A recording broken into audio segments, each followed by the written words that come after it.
Superman.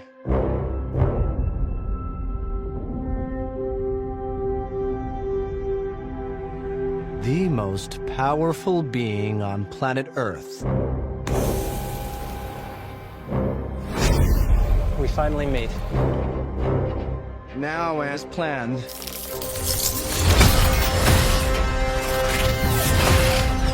I'll destroy you. And of course, that reporter you always do interviews with. Who raised you as a child? I'll kill them too.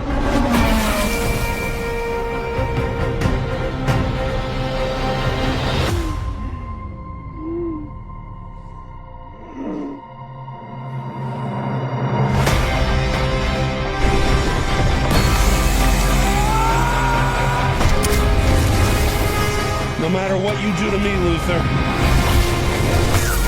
your plans won't work. Wrap it up. Good luck with that.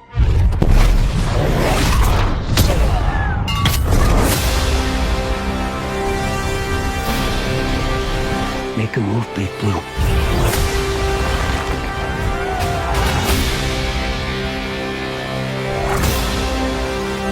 Buckle up.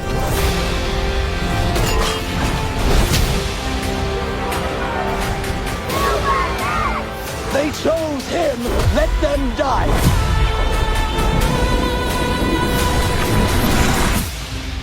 Hey!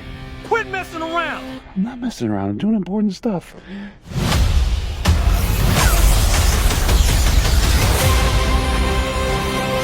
Hey, buddy. Eyes up here.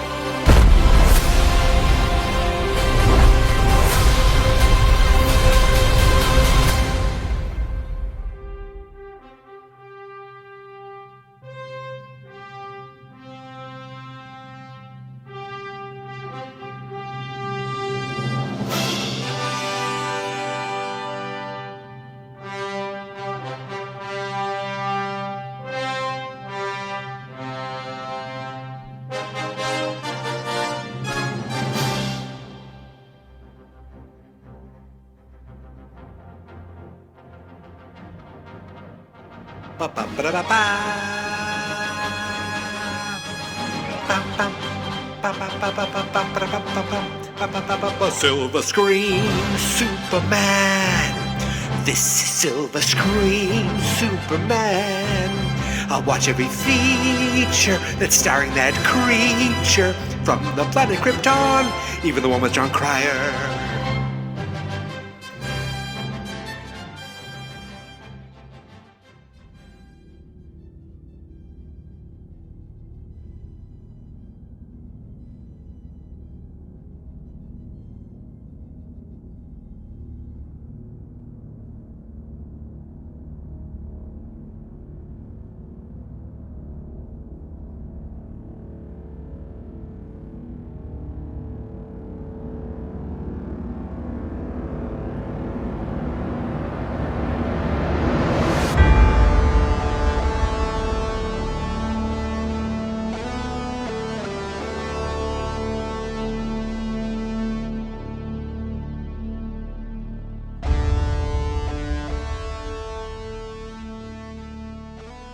Greetings, super friends, and welcome back to the final entry, for now, of Silver Screen Superman. I don't even know how to do this. I'm not sure where to begin. I'm not sure how to kind of organize my thoughts. I went to see the 4:00 showing of Superman today. My wife and I went to the nearby Cinemark over the border in Salem, New Hampshire, and I had a half day, so we were able to go to an early show. My wife's not into these movies all that much. You know, she doesn't care about superhero movies. This might be the first one I don't think she's ever seen any of the Marvel movies. So this might be the first one, unless I had something on in the background and made her watch it, which I don't remember ever happening. And, after the movie, she turned to me, and I immediately said to her, thank you for coming. I know this isn't your thing. And she looked at me and she said, that was better than I thought it was going to be. And I looked at her and I said, I've never been more in love with you at that exact moment. To me, that was the sweetest thing that she could have said. So I got ahead of myself here. I wasn't sure, how do I do this? Am I gonna go through the plot? Am I gonna talk about the full movie? Am I gonna talk about my feelings? I don't know how to get across how much I loved this movie. Yesterday, I think I was going on, I had a little bit of a rant in my,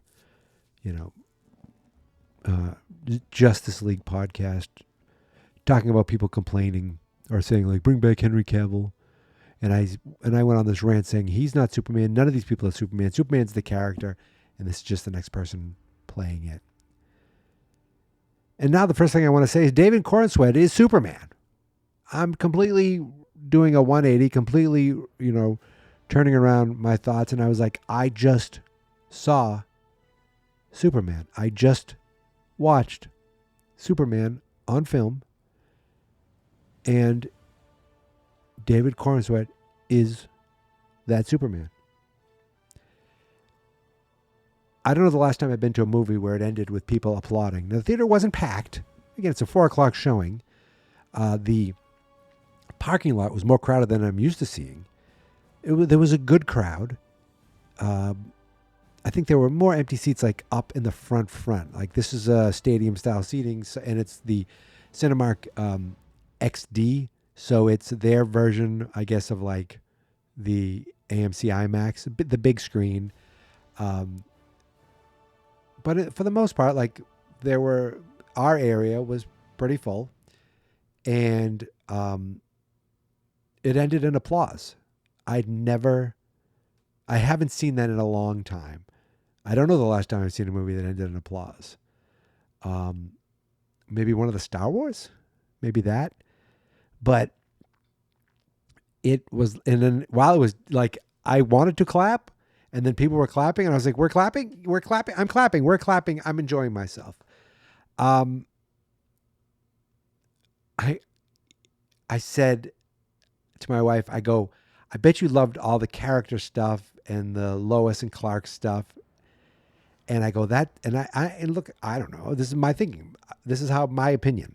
I go, that's the way this director is. Like, he'll do these big over the top giant action things, but he gets you, he pulls at your heartstrings. He gets you with the personal things, and he gets you with, like the actual characters. And I had this feeling that I was going to be all over the place with my review or with this podcast. I'm not even sure if it's a review. It's just my thoughts. It's like, it's been a couple hours since we got out. I came home and I was like, I want to record immediately. But my dog wanted to go out, and after seeing this movie, I wanted to spend more time with my dog. This movie reminded me of my dog, that my dog can be jumpy. She can be temperamental. She could go at my ankles and want to pull at my ankles and be aggressively, like playful, all while her tail is wagging and she's having the time of her life. And there was a few times my wife and I looked at us, each other during that. So we went for a walk, came back. I said, all right, I'm going to chill I'm still going to let, chill out for a little bit.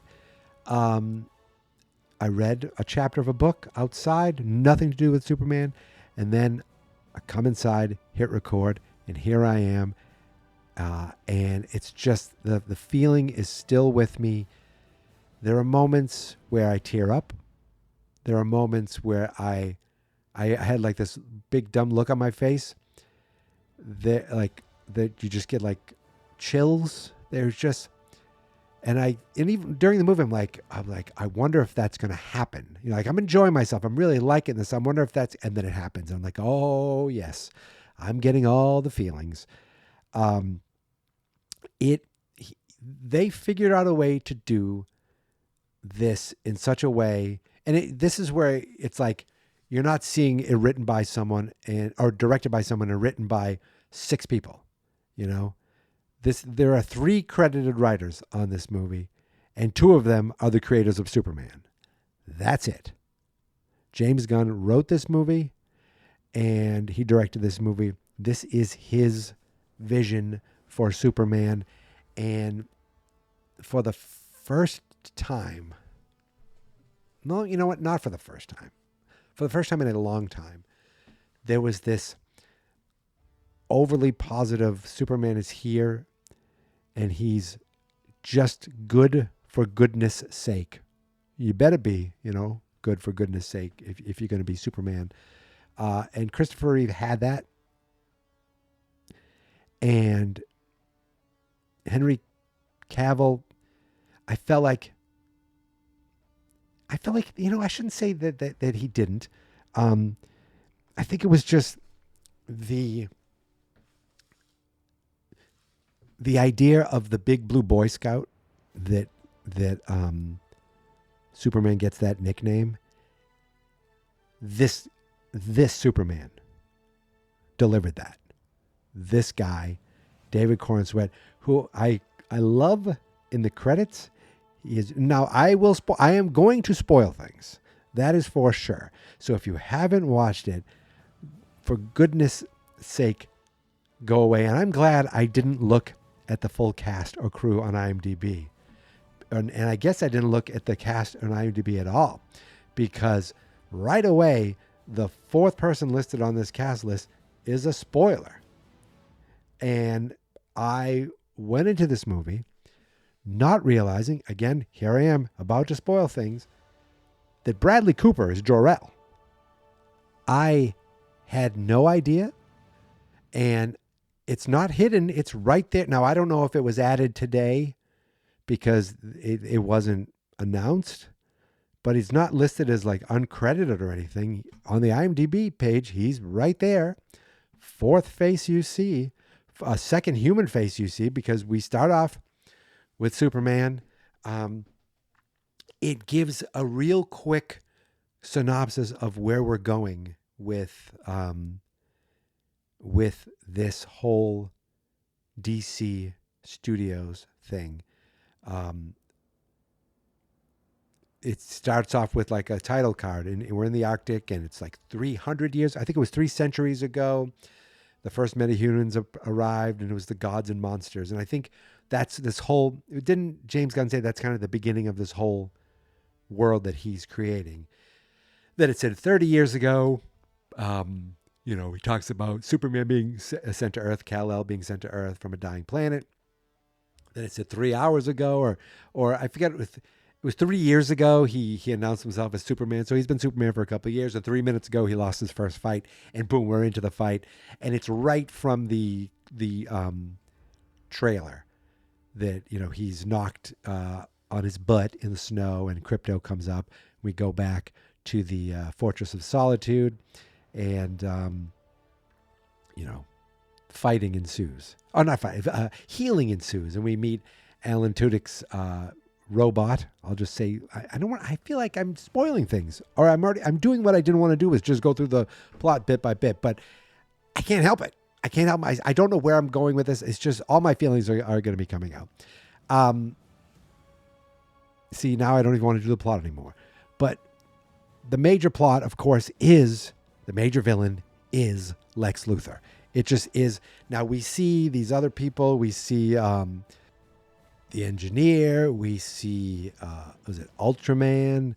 And there's like a mystery really there isn't a mystery like in the movie they're trying to figure out, but there's a mystery in my head. Who's under the mask? Who's under this hood that this guy seems to be very strong.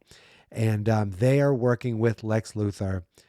The whole thing is to discredit Superman, but at the same time, Lex, well, you think the same time Lex is trying to quietly start a war to take over this country. But in truth, he says at least he's doing all that just for an excuse to kill Superman. That seems to be like the broad stroke of things. He looks for an excuse to get Superman in prison. He works with the government to basically take over the incarceration of Superman because Superman willingly brings himself in for questioning, but it kind of goes south when we find out that Lex's team has taken over that. And why is Superman willingly let himself come in for custody? Because there is this little subplot where at the beginning of the movie, we see a recording from the Kryptonian ship left over from Jor-El and Lara Zor-El? I forget. That they have this recording that Kal-El listens to in the Fortress of Solitude. It soothes him. Listening to his parents soothe him. And he... It's partially clipped because the part of the recording got damaged, and I really should have seen that as a foreshadowing.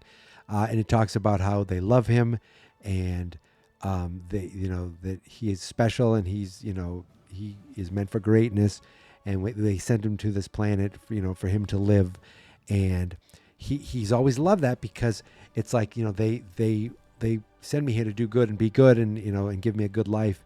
And, it's heartwarming.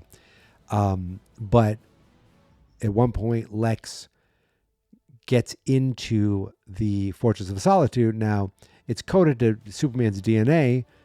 Okay, there's another clue that I should have seen, but I didn't. I almost kind of forgot about it. And that is, to me, that was a clever I was like, was that cleverly done that you think maybe it's a plot thread? Like, why? How did it get in? And they never quite talk about it. Like some people look at Lex like, how did you get in? But it never comes up. No one asks him.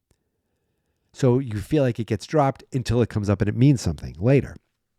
So he goes in, they kidnap Crypto. Oh my God, Crypto, Jesus. And I guess I'm giving the plot. I'm going through it. It's making me kind of remember as I go. So I'm sure I'm missing things. The engineer is able to hack into the mainframe of the Fortress of Solitude and pull up the full recording. And the big twist is that Jor-El, the message is actually, we are sending you to this place called Earth. The humans, they are, basically they're simple, and you should be able to rule over them, and you should be able to, become their leader, and you should take many wives and create a harem. And that being sent out, at first you think it's obviously faked. This didn't happen, but they make it seem like, or they lead you to believe that, I'm sorry, man, that those recordings are real. So what that does, it starts fear mongering with things. Now people start to say, well, wait. Has he already started his harem? How many people are already out there having his children? These super children. Are they going to take over the world? And the in the land of social media, the world turns on a dime for him. They already are angry with him because he went into these two countries and stopped a war. What we find out later is this is the war that Lex Luthor is pretty much starting. He's funding this country because he wants to take over part of this other country that they're going to take over, and also he wants to kill Superman. So that's in the trailer. You see someone throw a can of something at him. He's basically pissed. No, they're all pissed at him. He just kind of is in shock, and we come to find out he's not the only superhero. But they mention other metahumans. This is when we meet Mr. Terrific, Hawkgirl, and Green Lantern Guy Gardner. They're in something called the Justice Gang, which is a name that Guy likes, but Hawkgirl and Mr. Terrific, they don't really care for that name, and it's kind of a nerdy name. And we see Nathan Fillion Isabella Merced and Edie Gathegi. I hope I'm saying that right. And Guy Gardner, he's kind of this rough around the edges, douchebag, kind of not like an evil guy, but he's just kind of a dick, but he's still a good guy. And he's a little abrasive, but they all get along, and they have this team, and I'm spoiling the hell out of it. I went because we had the friggin' Hall of Justice. The Justice Gang hangs out at the Hall of Justice. So they're helping with this fight as well. They let out a baby kaiju that, basically to keep Superman busy while they go and break into the Fortress of Solitude. There's this giant fight. This little tiny thing turns into, a giant, humongous monster. That's what a kaiju is. And the Justice Gang comes in and helps Superman with the fight. But then later they're like, is that, did you know about this? Are you really here to take over the world? He's like, of course I'm not. He ends up being, the government wants to question him, so he takes himself in. They're like, listen, we've given over, jurisdiction to metahumans because we can't handle this. To, I think it's called Planet Watch, which is it's Lex Luthor's kind of organization as far as dealing with metahumans. So he has this giant prison, interdimensional prison in between dimensions, I guess you could say, like a pocket universe. Is that what they called it? And he keeps all these people there, bitter. And he keeps Superman there, but there's no kryptonite on Earth. And he has the Elemental Man, played by, Anthony Carrigan, who's to me best known as NoHo Hank on Barry. Terrific actor, and he can turn into any element, including kryptonite. So he's in the cell. I was wondering, why is he in the cell with Superman? Because he can create kryptonite with his hands, and he keeps Superman at bay and basically he hates doing this, but Lex has his baby son held captive right across from him. He's like, with a guy like, I'll kill your son if you don't put this kryptonite there and hurt Superman. So Superman's dying. And Lex is questioning him, and he brings in this guy who just helped him once and kills him right in front of Superman. And he's like, maybe I'll get that reporter who you talk to so much, Clark Kent. I was like, oh, he didn't say Lois. He still thinks, he doesn't know the Clark thing. I like that. This Lex is evil. He's not just there for land. He's there to kill Superman. He doesn't mind killing people in front of people. He doesn't mind watching hundreds of people, thousands of people die. This is the most evil version of Lex I feel like I've ever seen on film, and I just watched them all, so I think I'm correct. And Nicholas Hoult, pretty great as Lex. He's not. I guess no. Well, I mean, Jesse Eisenberg was pretty. He killed a lot of people too, but he did it he was very much like, I'm an evil, I'm kooky evil, I'm the Joker and also Lex Luthor. No, I don't care about that. This guy was the best, or I should say this guy was the most evil Lex. I mean, Gene Hackman's still pretty great. Kevin Spacey, I hate to say it, but I did enjoy his portrayal. But this guy, just downright evil, and it was great. So eventually, what the hell is his actual? It's the Elemental Man, but it's also he has like a full name, Metamorpho. That's like his superhero name. Is, I guess, I don't know, Elemental Man, Metamorpho. I think they're the same thing. He's like, he killed that man right in front of you, and is he? you can save my son. Superman's like, yeah. So he stops the kryptonite. And then he's like, why do you still look like gross? He's like, I don't know what's happening. I think I need to be by the sun. And then it's kind of a great scene where Metamorpho is like, I can't quite make the sun, but I can make something close to it. And this bright light.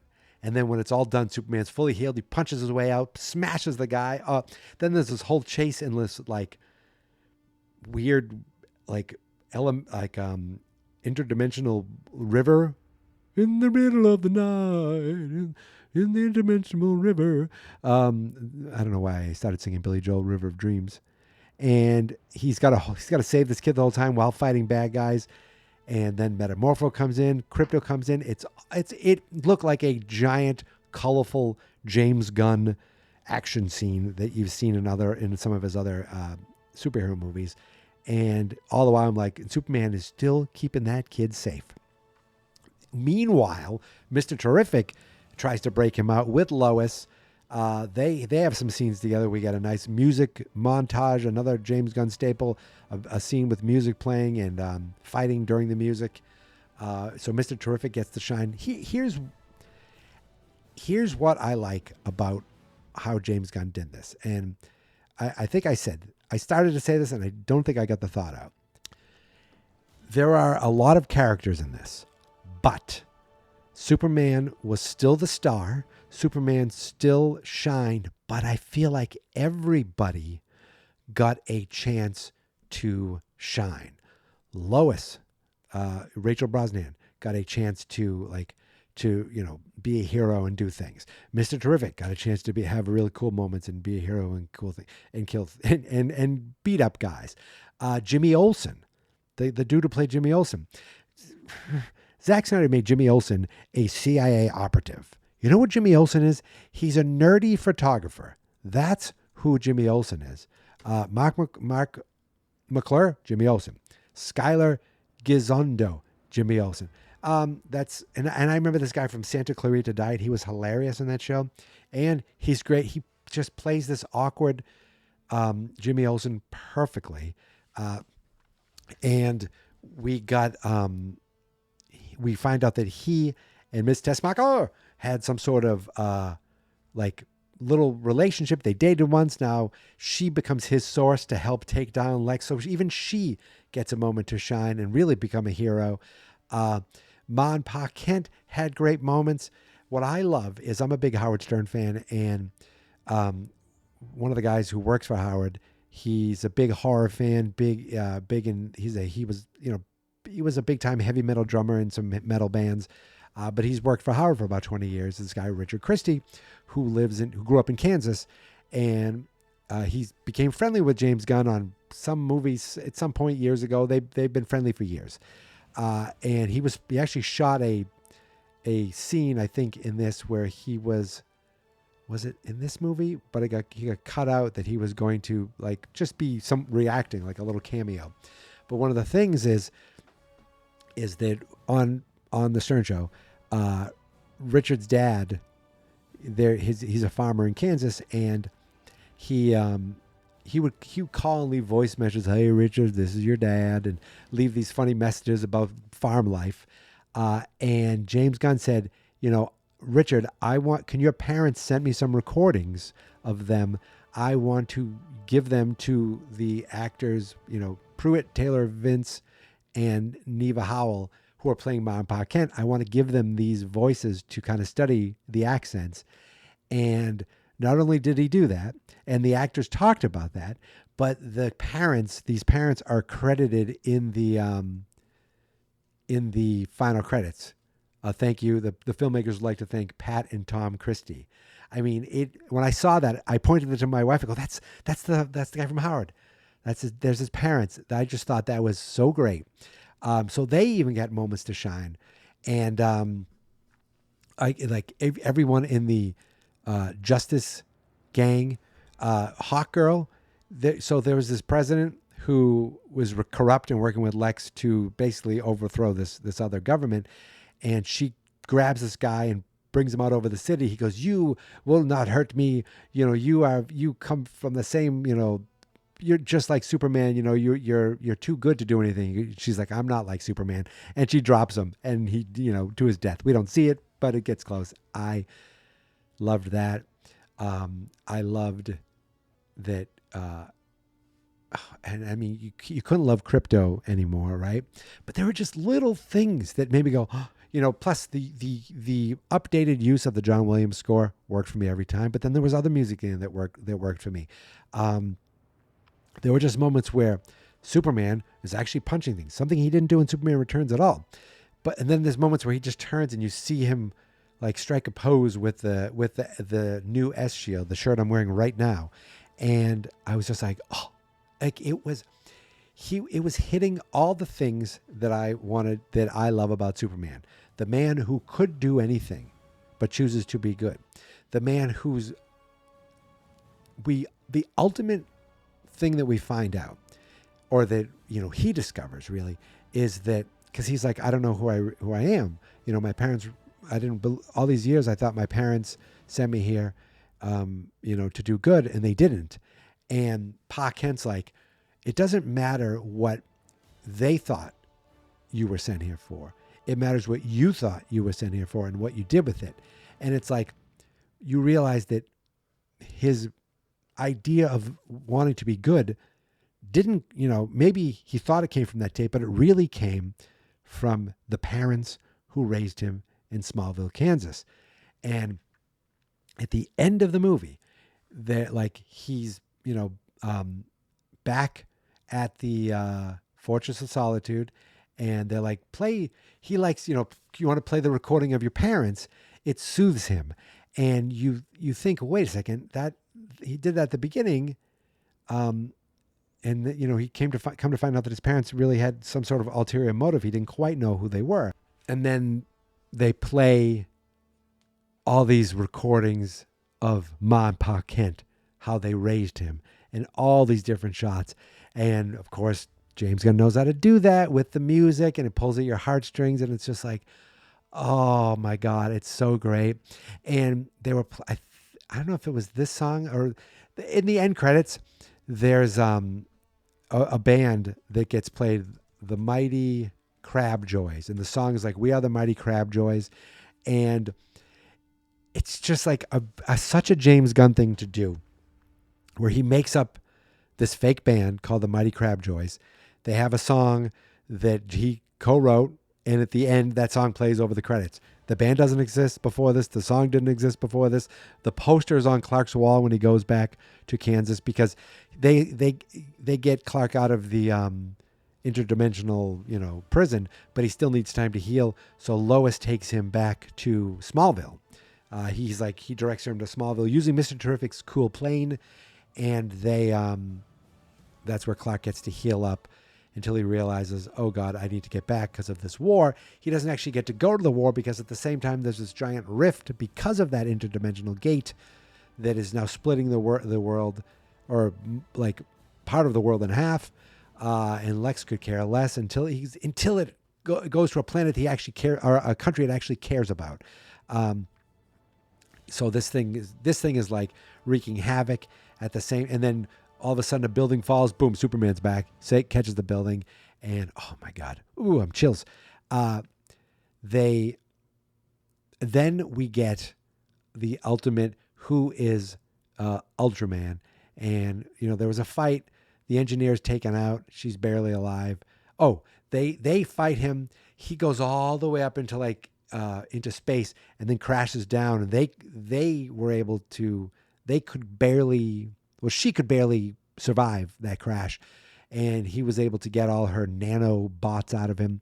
But Ultraman did get up, and then his mask comes off, and what are we looking at? We're looking at David Cornsweet. And it turns out that at one point, from one of the many fights that they've been at, they were able to get a hair of Superman, and he was able to clone it, and that's where we get the DNA, and that's how the DNA allowed him to get to the Fortress of Solitude.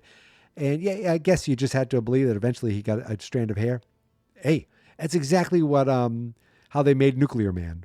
So really, that's a little callback to Nuclear Man, right? A little better version here. We got a great fight between David Cornsweet and David Cornsweet.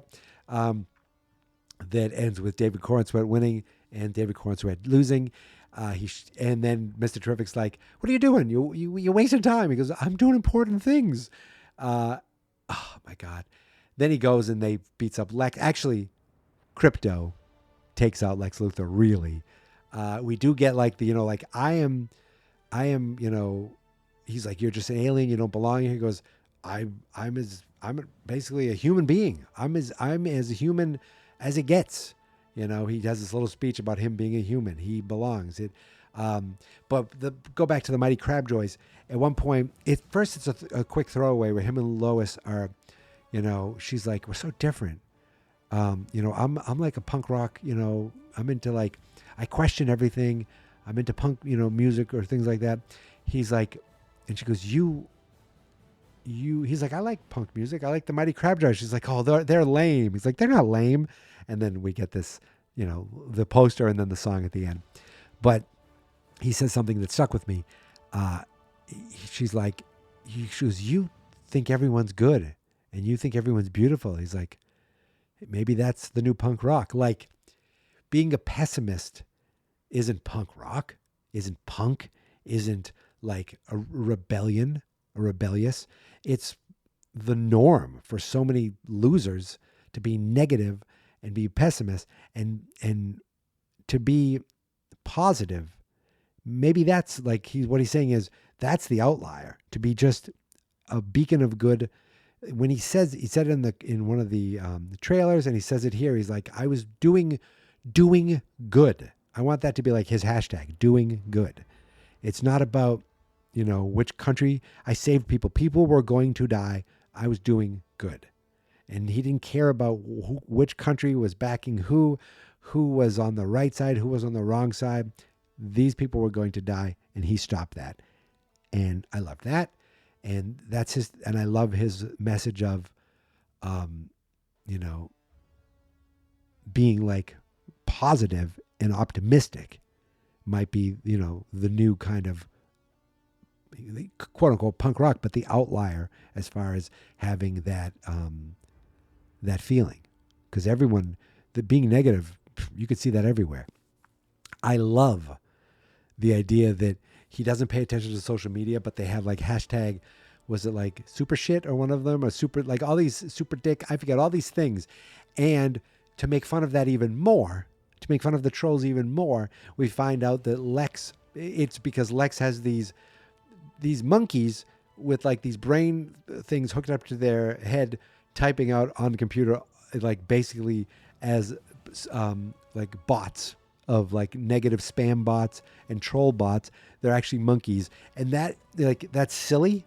That's very comic booky. And it's also sending a message of what he thinks of these people and what I think of them too. And I loved that. Like when I saw it at the time, I go, "That's funny, that's silly." But as I'm thinking about it now, I'm like, that is kind of awesome. Kind of like a brilliant little thing right there. So as far as surprises for, like the surprise of who, it's funny. I came home and we went down and saw my parents, and I said, or my wife said, she goes, "It was better than I thought it was going to be." I go, "That's the most," and I made the joke, like, "It's the most beautiful thing I've ever heard her say." And I was, they said to me, what did you think? And I'm sitting there in a Superman shirt and a Superman hat, drinking a Superman soda. I go, "Oh, I loved it." And my dad's like, what do they ever do something with Bizarro? And first of all, I was like, "Mel, Bizarro?" He's like, I remember those stories. I go, "Maybe they did," because this kind of Ultraman was kind of like a version of Bizarro. Now, Bizarro, I guess, comes from Bizarro World, but it's kind of that evil Superman. It's playing in that kind of same lane. But, like Ultraman also is like a character that was created, in the DC comics. He was like the evil Superman. And for some reason, I thought it was the guy, like it was from Injustice, but no. So I just like, I pulled it up on Wikipedia, and I mean, it's he was first seen in the 60s. And he looks like Superman. I guess is he the Earth 2 or the Earth 3? I don't know. I didn't read it really quickly, but I just see the guy's been around for a long time. He wasn't invented for this movie. It's just the way that he was used. And he's been in, I remember even in like Smallville, they had a different, like a version of him. See, I kind of remember this. In the 10th season of Smallville, Tom Welling named Clark Luthor. He hails from Earth 2, where the toddler Kal-El was discovered and raised by Lionel Luthor instead of Jonathan and Martha. The toddler. Oh, yeah. Jeez. Oh, I want to go back and watch that episode. God, don't go to that Wikipedia page if you want to be spoiled, because it's right there listed. And I'm glad I didn't. I'm glad seeing this on the first day, and I wasn't spoiled on anything. Except maybe I was. So we get to the movie theater, and the first thing I do is have my wife take a picture of me outside. No, we were going to go buy the poster outside, but there was like a car there, and I was like, I was a little like apprehensive about it. I should have done it. But instead we went inside, and the theater we see it in is like right out in front, and they always have a big poster for the movie you're seeing. So she took a picture of me there. I posted on Blue Sky, on Threads, on Instagram, on Facebook. I put it everywhere. I said, it is time. And then, but while we're walking in, I see these three guys standing, and whenever you see three guys standing in a movie theater, you're worried that they're going to be talking about something nerdy, and you're worried you're going to hear something. And I heard one word, and I thought, well, maybe they're just talking. Maybe it didn't spoil anything. So, and I kind of forgot about it. But that one word they said was Supergirl. Now, at the very end of this movie, right towards the very end, Clark, they hear something like someone coming in, and they're like, your cousin's here. And I'm like, wait, what? And there's Millie Alcock coming in as Supergirl, and she looks like she's been out hanging out, partying all night, and Clark was kind of explaining it to us too. It was like, get ready for the next movie, because she was like, she likes to go to planets with red suns because you can't get drunk on a yellow sun. Our powers, our abilities, we don't get drunk, and I love that. That Alan Tudyk, the robot number 4, who then became Gary, he was like, if I had emotions, I'd care, but I don't. But she's like, thanks for watching my dog. Earlier in the movie, he's like, you have a dog? He's like, it's more like a foster situation. And he never quite explained that. I was wondering if they were going to explain how Clark has been here for 30 years and he has a dog. And my thinking was there was going to be a line like, the dog just never aged. He just always stayed this age. But it wasn't that case. It was because of Supergirl. Now, if you don't know the story of Supergirl, generally she's older than Clark. She's older than Kal-El. And at the same time when Krypton is being destroyed, she gets sent out to make sure that he's safe. But she gets stuck in this like vortex, this time, whatever. She gets stuck at something, and she is in like suspended animation for years. And meanwhile, Clark gets to Earth, grows up, becomes Superman. She finally gets out. It's like real quick for her, but she gets out and she's like, what the hell? Superman's already grown up. I think I have that right. And so now she's younger than Superman. So it's like, whoa, how did you get a cousin younger than you to be on Earth? Well, that's how it happens. So she must have had a crypto with her the whole time. And while she went off world, Clark watches her on Earth. Clark watches him, crypto, on Earth. So I love that. And what that also shows me is that Crypto's probably going to be in the Supergirl movie in some way.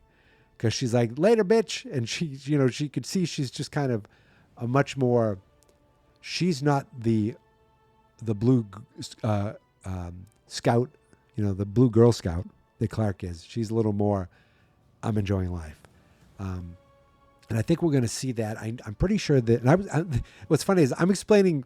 Wait, you ever see the meme of someone, like a guy like whispering or yelling at a party into a woman's ear, and there's always like something they're explaining. That I lived that as I think I explained to my wife.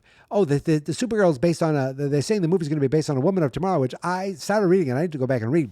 But what I really felt is that I said, now that guy is not the Green Lantern, he's a Green Lantern. See, they're making a TV show called The Green Lantern Corps. There's different Green Lanterns. He's one of them. And then I stopped and I looked at her and she just had this big smile on her face. I was like, you know what? Okay, I'm sorry. I can't help it. But yeah, I get it. So we saw Supergirl at the end. So Bradley Cooper was a surprise. Supergirl, kind of was a surprise. I don't think he was spoiled for me.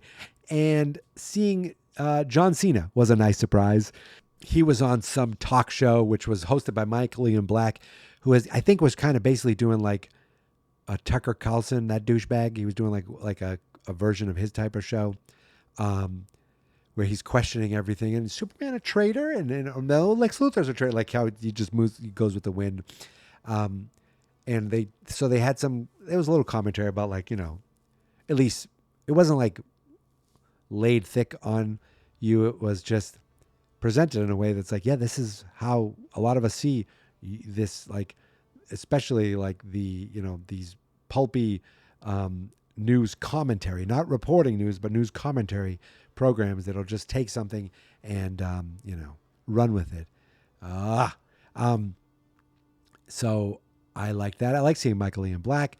There was just a lot of faces you recognize. There was one guy, first of all, Lex had this full team of people who did not care that they were actually criminals. Like they were just in it. They were helping Ultraman, because Ultraman, he's a clone, but he needs to be programmed how to, like, they basically have him programmed to fight. I don't know if it's the suit or what, but they, like, this whole team almost, and Lex is directing it like directing a live TV. Take this, do that, do this, do that, and these people are running in these programs, and they're like fighting Superman. The good Superman is being beaten up by the old Superman, the evil Superman. I'm still talking. Like, I did not know I'd be going, well over 45 minutes, but here I am. I'm doing it. Oh my God, Michael Rosenbaum was in this movie. I didn't know that. He played one of the Raptor guards. Awesome. I just saw that on IMDb. I was so pleased with this movie, even with the credits, the color, the like, I'm such a sucker for this stuff, and the use of John Williams' theme, but also just having big sweeping music on its own. It just all worked for me. I enjoyed all of the Guardians movies, and I enjoyed the Suicide Squad, and I think I just enjoy James Gunn. I'm a sucker for the type of movie he does. He did it with Creature Commandos, friggin' cartoon of like monsters, and he made me go, ooh, and care, and God damn it, he did it again. He just knows how to put together a story. He knew how to take Superman and make him the big blue Boy Scout and put him in a comic book world with comic book stories, villains, good guys, characters, monsters. He did it all, and he did it in 2 hours. A little over 2 hours. This was not an overly long movie. It was just perfect. And again, I want to thank my wife for sitting through the credits. She's like, I have to go to the bathroom. I go, you can go, but I apologize, I am not leaving. She stayed. And okay, the credits, you get two little scenes after the credits. And again, I've spoiled enough about this. And I'm going to put in the show notes. This is a spoiler-filled review. Neither of the after credits meant anything. They were fun little moments. It was a great shot of Superman sitting on the moon with Krypto, and there was a fun little moment with him and Mr. Terrific at the very end. And I love the whole time. And the whole time the Justice Gang hates that story, but they at the end they're talking to Metamorpho. They're like, that was some great things because he's helping them win this war, and in the two countries they went and saved everyone there, and they became heroes. And he's like, Hawkgirl's like, maybe you should join the team, and Guy's like, I don't know about that. I don't know if we're ready to join the Justice Gang just yet. He's like, the Justice Gang? Did you come up with that name? That's great. And Guy looks at him and is like, okay, you're in. Like, he loved the name. So the whole joke about the name had a payoff. I think I've covered everything I'm going to cover. Again, like I talked a little bit about the Daily Planet team, and there were Steve Lombardo, played by Beck Bennett, Cat Grant, played by Michaela Hoover. Like, I know Beck Bennett from SNL. I don't know Michaela Hoover, but I know Cat Grant. And so I don't recognize her from anything. Have I ever seen her in anything? Oh, she was the voice in Guardians of the Galaxy 3. And she was just in Duster, which was supposed to be pretty good and got canceled. She was in the Suicide Squad. So I've seen her in things. But Beck Bennett, I know from SNL. He had a funny line. He had just a good moment that made me laugh. And it was, they're on the spaceship. He's like, oh, come on, I don't have a seat. Like, he's all nervous. Very good. Worked perfectly. Ron Troop, I know that name. Christopher McDonald, do I know you at all? I don't think I do. He is a producer on the Kelly Clarkson Show. He's a producer on a bunch of shows. Wait, is he an actor? Is this the first time he's ever acted? Apparently, is he like a friend of James Gunn? Because he didn't have much of or lines. Like, I don't think he had any lines, but he was on the team. He was in the ship. So that is funny. And really, it comes down. I shouldn't say really. It comes down. Oh, and Wendell Pierce is Perry White. Like, he was a perfect Perry White. And Jimmy kept calling him Chief. He's like, don't call me Chief. He hated being called Chief, but that's just a callback to older versions of Jimmy Olsen. But when it comes right down to it, when it's all said and done, there are 3 stars of this movie. It's Nicholas Hoult as Lex Luthor, and it's Rachel Brosnahan as Lois Lane, and it's David Corenswet as Superman. And all 3 of them were great. Perfect. David Corenswet and Lois Lane, it felt perfect. It felt like it worked. It just, I don't even know how to accentuate. That's not even a word. Express it even more. It was perfect. Frank Grillo. He was Rick Flag Sr. again.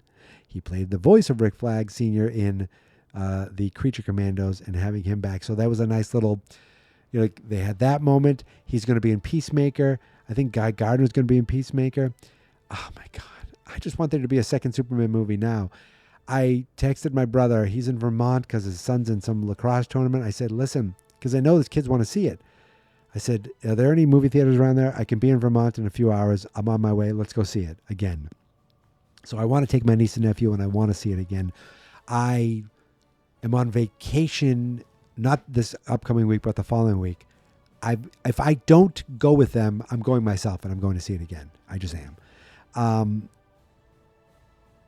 But then I texted other people. When can we go? My cousin is in Connecticut. I go, I'll be there in 3 hours. Let's go. I've used that joke at least 3 or 4 times just after seeing the movie because I was just on an emotional high. Whatever high a movie can give you, this gave it to me. It was like, and just the, I don't even know, man, just the shield. Like at first I was like, I don't know how I feel about the Superman shield. Now I look at it and it gives me a specific feeling. And I think a lot of that's going to be for this day.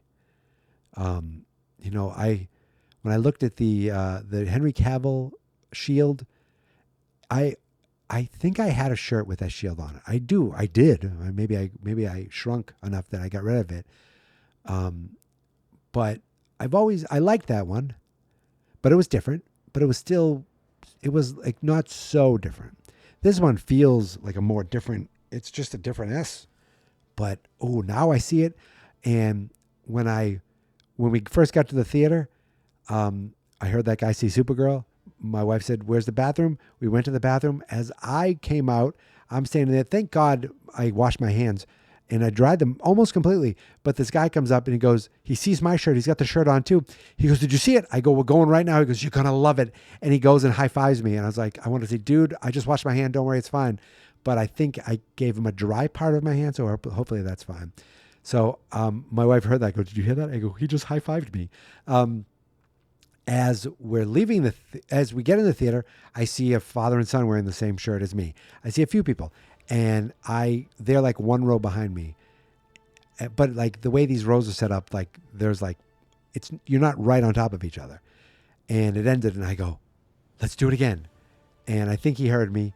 And then when we came out of the theater, we look at each other, give a little nod, and he goes, "Nice shirt." I go, "And same to you."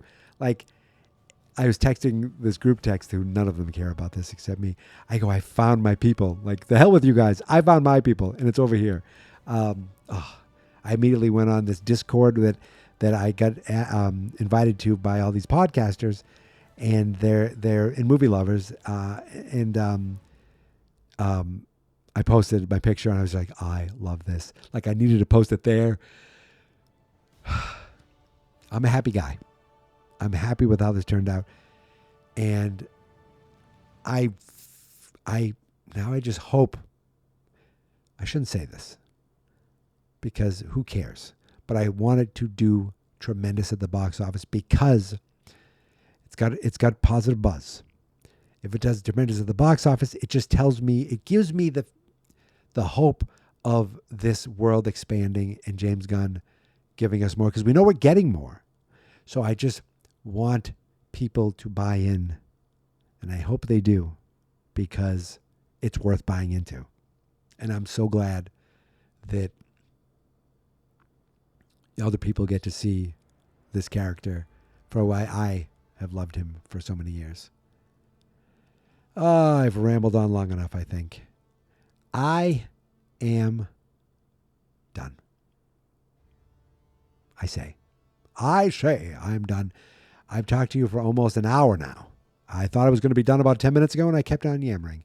So if I have other thoughts, I'll do another recording. But as for now, maybe if I see Superman again, I'll go do this again. But as for now, I am done. I think I did it. I think I said everything I want to say. Going through most of the plot, even though I wasn't sure I was going to do that. Just tremendous. I'm so happy. And that's it. That is it. So if you want to talk about the movie, you can reach out to me on Blue Sky, on Threads, on Instagram. Those are the big ones now. Ed Geek Mentality. On Facebook, it's Fans Not Experts. On YouTube, it's Fans Not Experts. On TikTok, it's Geek Mentality Mike. I went out of order there. And the website is fansnotexperts.com. That's where you'll find Silver Screen Superman, part of Geek Mentality, as well as every other podcast that I've worked on. Geek Mentality, this podcast has hundreds of episodes if you like hearing me yammering about movies. But I have another Superman podcast called Reaction Comics. And I'd like you to go check that out, because I think I'm going to go record an episode of that, because I'm still in a Superman mood. So if I don't do it tonight, I'm definitely doing it tomorrow night. That is it. I am done. Thank you for listening. Thank you for subscribing. Thank you, James Gunn. Until, not tomorrow, but until next time, at the very least, the next time you'll hear from me is August 1st on this podcast. But until then, thank you for listening. Thank you for subscribing. And here is my theme song. This is my podcast, I made it. Geek Mentality's what I named it. And I think you should listen and subscribe. 'Cause I'm kinda funny and awesome. I think that I'm worth your time. And I'm kinda handsome. My mom says, please listen and please subscribe. At least listen to this episode. Fans not experts.